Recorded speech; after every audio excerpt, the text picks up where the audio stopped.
Bonsoir à tous, bienvenue. 14 tribunaux saisis à travers toute l'Auvergne-Rhône-Alpes. 2000 plaignants dans le Cantal. Première audience, les opposants au compteur Linky face à Enedis pour établir le calendrier judiciaire. L'actualité de ce mardi, c'est aussi ce face-à-face. Enedis face aux opposants du collectif Stop Linky du Cantal au tribunal d'Aurillac aujourd'hui. Une audience qui devait fixer le calendrier judiciaire dans ce dossier. Plus de 300 habitants du Cantal ont refusé ce nouveau compteur.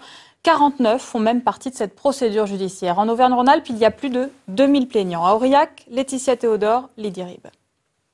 Devant sa maison, le vieux compteur de Jean-Pierre est sous bonne garde. J'ai percé le coffret et j'ai mis un cadenas. Vous, Linky, vous en voulez pas? Non. Comme plus de 300 autres clients dans le Cantal, Jean-Pierre et André ont refusé l'installation de ce compteur. 49 personnes ont même lancé une action en justice pour que soit reconnu leur droit de refuser ce compteur Linky.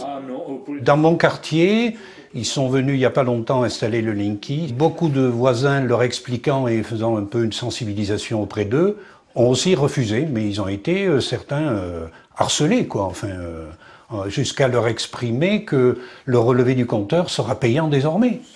En novembre dernier, la Cour d'appel de Bordeaux a rendu un jugement fondateur pour tous les collectifs anti-Linky de France. On ne saurait suivre la société Enedis lorsqu'elle affirme l'existence d'une obligation légale pour le consommateur d'accepter la pose d'un compteur. Il n'y a pas d'obligation. Et déjà une Cour d'appel l'a dit. Il n'y a pas d'obligation. Ce directeur territorial d'Enedis ne fera aucun commentaire sur cette décision de justice et livre au contraire une toute autre lecture de la situation.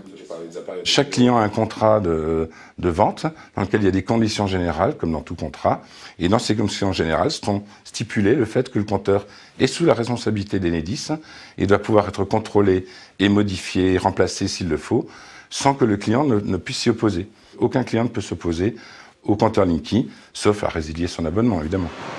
En Auvergne-Rhône-Alpes, 2000 plaignants ont saisi la justice.